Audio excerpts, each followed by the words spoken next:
आज एक special request आई है, उस पर वीडियो बनाने लगे हैं कि मेंटल डिसऑर्डर किस किस्म का होता है। तो लास्ट टाइम जब मैं पाकिस्तान था तो बहुत सारे पेशेंट मेरे पास आए जिनको मेंटल डिसऑर्डर था और उसकी कई कैटेगरीज हैं। मैं आपको वन बाय वन समझाता हूँ। और इसमें जो खास बात है कि जिसको ये इश्यू होते हैं वो अपने आप को बीमार नहीं समझता, वो अपने आप को कोई उसको समझता है कि मैं ठीक हूँ, लोग गलत कह रहे हैं।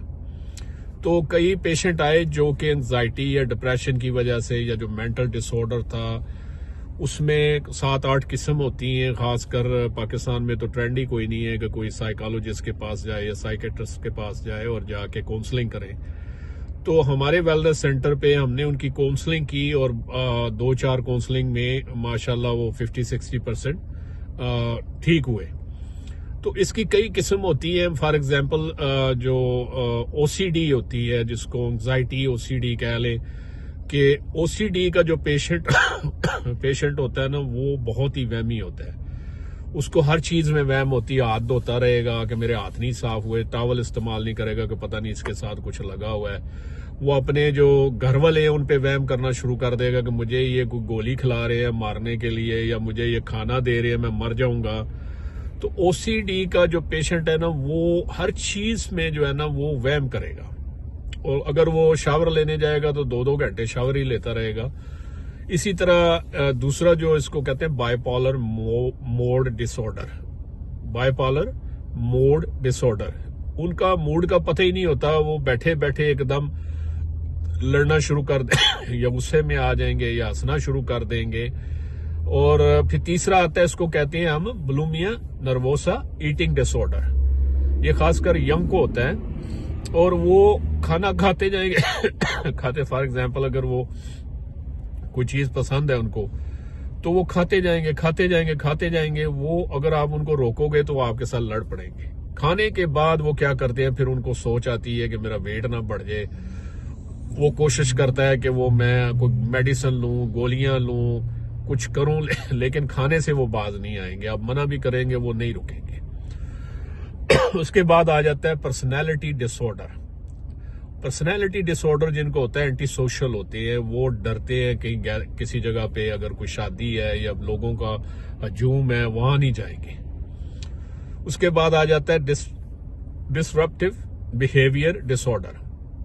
वो जिसको वो इश्यू होता है ना मेंटली, वो हर बात पे आपके साथ बहस करेंगे, हर बात पे आपसे लड़ने की कोशिश करेंगे, या उनकी बात को आप रोकेंगे तो आपको गालियां दे देंगे या डांट देंगे या लड़ पड़ेंगे आपके बाद। उसके बाद आ जाता है पोस्ट ट्रॉमेटिक स्ट्रेस डिसऑर्डर, जो कि कोई काम करना होता है उन्होंने, तो वो पहले ही वो अंडर स्ट्रेस चले जाते हैं। फॉर एग्जाम्पल कोई इंटरव्यू है तो 2 दिन पहले ही उनको जो है ना वो स्ट्रेस होनी शुरू हो जाएगी। वो सोएंगे नहीं, वो खाना सही तरीके से नहीं खाएंगे। इस तरह का यानी उनको जो पोस्ट ट्रॉमेटिक स्ट्रेस वाले हैं ना, उनको ये इश्यू हो जाता है।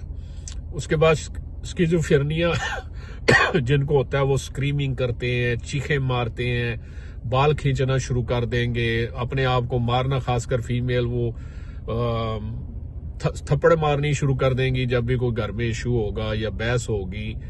तो इसके बाद आ जाता है पैनिक डिसऑर्डर, मीनिया भी कहते हैं उसको। वो खासकर डेंजरस होते हैं, जिनको पैनिक अटैक होते हैं या मीनिया वाले होते हैं ना, वो बहुत ही डेंजरस होते हैं और उनका कोई पता नहीं होता कब वो क्या कर जाए। फिर आ जाता है डिमेंशिया वाले जो पेशेंट होते हैं, वो ब्रेन श्रिंक हो जाता है। इसके बारे में पहले भी मैंने वीडियो बनाई थी। और वो भूल जाते हैं, नाम भूल जाते हैं, अपने बेटे का नाम भूल जाएंगे, वाइफ का नाम भूल जाएंगे, अगर वाइफ है तो हस्बैंड का नाम भूल जाएगी। कोई काम करने जा रही है तो उसको पता ही नहीं मैं कहाँ जा रही हूँ, वॉशरूम जा रही हूँ या किचन जा रही हूँ या मैं किसी बेडरूम की तरफ जा रही हूँ। वो डिमेंशिया की सूरत अख्तियार कर जाता है। तो ये जितने भी डिसऑर्डर हैं, मेंटली डिसऑर्डर, खासकर पाकिस्तान में बिल्कुल 0.9% लोगों को पता है। बाकी किसी को पहले तो पता ही नहीं। अगर पता होगा भी तो वो मानेंगे नहीं कि हमें कोई प्रॉब्लम है या हमें कोई इसकी टेक केयर करनी चाहिए या इसकी हमें ट्रीटमेंट करवानी चाहिए।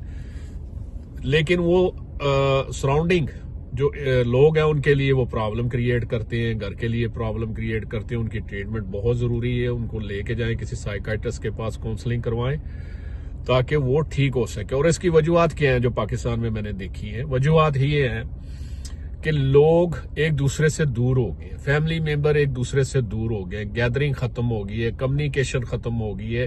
खासकर जो सेल फोन है, ये दजाली दौर है, दजाल आपके माइंड तक चला गया। आपकी फाइट, मैं पहले भी कहता हूं कि आपकी फाइट बहुत क्रूशल होने वाली है, बहुत स्ट्रांग फाइट है दजाल के साथ। वो आपके माइंड में घुस चुका है।